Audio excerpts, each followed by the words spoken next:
Welcome. You with the nasty pastor, and I'm back with another chapter read from out of Exodus. Yeah, Exodus. You got what I'm saying? This is the second book Moses wrote, and I say this, stay tuned. You got what I'm saying? Our next read will be Leviticus, and we don't have much more to go. You got what I'm saying? We really don't have much more to go about the Exodus. You know, we have gotten to the Sabbath law. That was the last read. That was wonderful. That was very enlightening. You got what I'm saying? It really explained a lot, a lot, a lot, a lot. We got into what artisans is. We got into how you worship, how you pray. You know what I mean? And we still have what? We still have a good after this chapter we have what, 1, 2, 3, 4, 5, 6, 7, 8 more weeks, and we will be getting into Leviticus. And you should tune in to Leviticus. So share the word, share it. You know what I mean? Let's get your backsliders, get your sinners. Get your pastors that you feel they should hear something from someone else. Get them in here. Get them in here to this read. You got what I'm saying? Get them in this read. You feel what I'm saying? Most of a pastor's congregation is always listening to the pastor. Now it's time. We are in the days and the times. It's time for these pastors to start listening to the congregation. It's time for them to sit in the pew. You understand what I'm saying? And let the congregation speak. Because for every place of worship in every congregation, you probably got a good 2, 3 know how to minister. Yeah, know how to minister. Know it. Know it.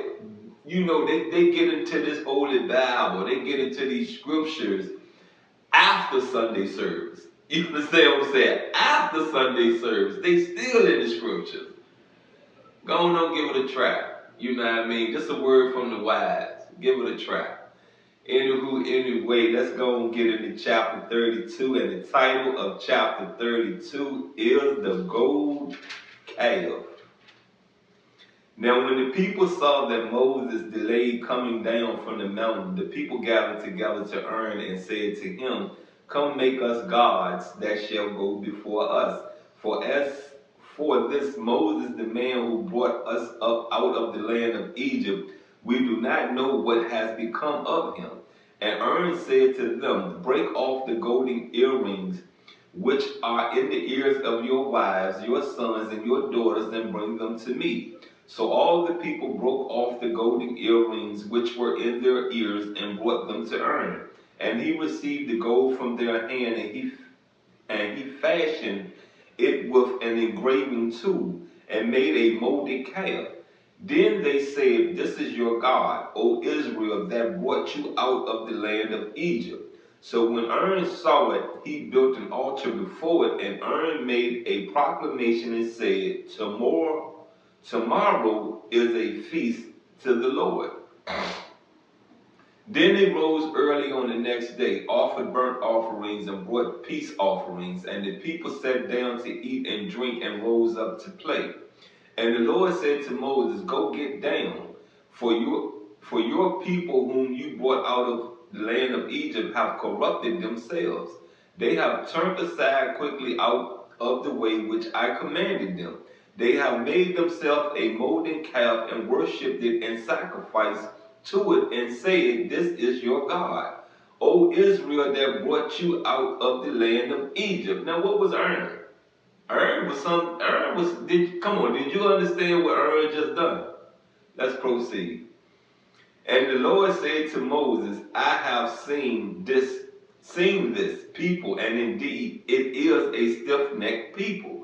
Now therefore let me alone, that my wrath may burn hot against them, and I may consume them. And I will make of you a great nation.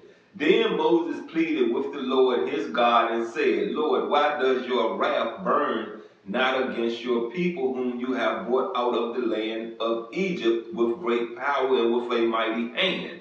Why should the Egyptians speak and say, he brought them out to harm them, to kill them in the mountains, and to consume them from the face of the earth?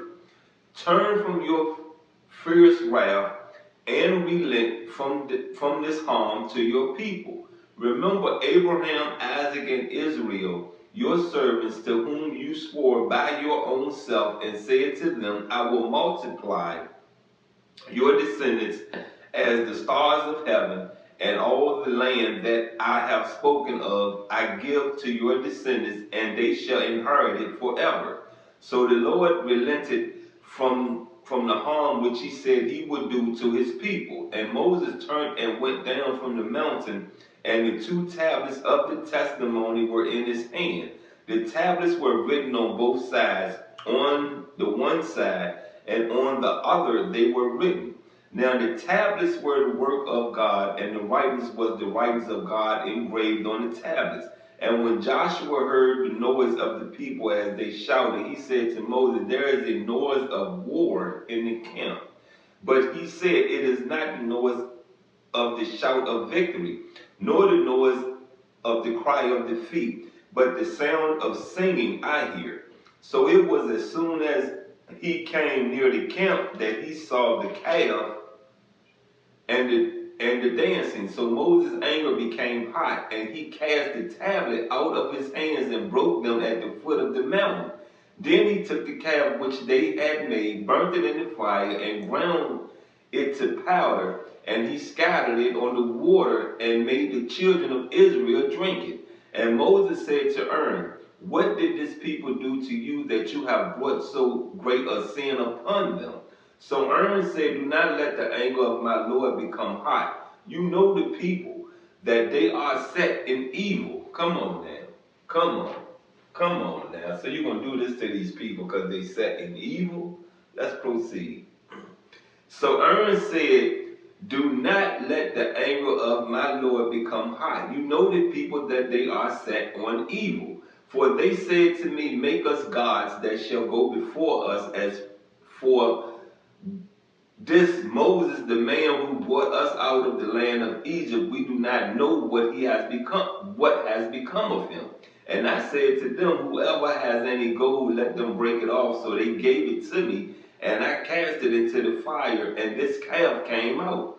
Now when Moses saw that the people were unrestrained, for Aaron had not restrained them, to their shame among their enemies. Then Moses stood in the entrance of the camp and said, whoever is on the Lord's side, come to me.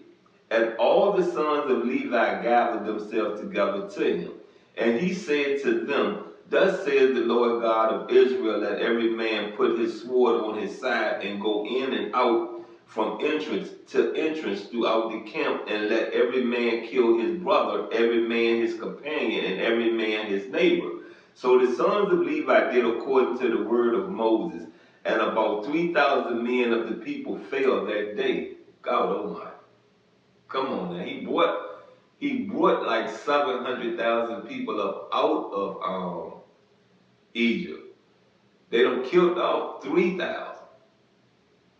Come on now. I understand that it was mixed. You know what I mean? Because I believe a good 2,000 or I believe a good 200,000 or a good 300,000 was Egyptians. You feel what I'm saying? Was Kemites, was Africans. You get what I'm saying? So did they make the best decision? Did they really make the best decision? Then Moses said, consecrate yourselves today to the Lord, that he may bestow on you a blessing this day. For every man has opposed his son and his brother. Now it came to pass on the next day that Moses said to the people, you have committed a great sin. So now I will go up to the Lord. Perhaps I can make atonement for your sin. Then Moses returned to the Lord and said, oh, these people have committed a great sin and have made for themselves a god of gold. Yet now, if you will forgive their sin, but if not, I pray, blot me out of your book which you have written. And the Lord said to Moses, whoever has sinned against me, I will blot him out of my book. Now therefore go, lead the people to the place of which I have spoken to you. Behold, my angel shall go before you. Nevertheless, in the day when I visit for punishment, I will visit punishment upon them for their sin. So the Lord plagued the people because of what they did with the calf which Aaron made. That's the end of that read, and I just want to say this to you again, you know what I mean? We're not supposed to, worship fake idols. You understand what I'm saying? We're not supposed to do none of that. None of that. You get it? None of it. And back in those days, we talking about Old Testament days, that's what they do. They kill you. They kill you off quick. You feel what I'm saying? For sinning. They kill you off quick. Quick, quick, quick, quick, quick. Snap, snap, crack, crack, pop, pop, bang, bang. You understand what I'm saying? So I say this to you once again, you know what I mean? Let's be more wise in our decisions. These Egyptians, these Kemites, these Africans that left with Moses, you got what I'm saying? We are depicted as evil people. You understand what I'm saying? Did you hear what Aaron said? They're set in evil. You understand what I'm saying? But look what Aaron did in return. He tricked you, right? Right? Right? Right? Isn't that what just happened? Tricked them. Come on, man. You feel what I'm saying? Did everything they asked. You get what I'm saying? And these Kemites, these Egyptians, these Africans thinking that they are doing something, that Aaron is doing something for them. Aaron did something against them. Wake up. Realize the culture you're in may not be for you. You get me? May not be for you. Like I said to you before, if it's a public religion or spirituality, I have went in it, studied in it, and figured out, is this for me or not? Look, you've been with the nasty pastor. This has been another chapter read of Exodus. I'm out, and I love you.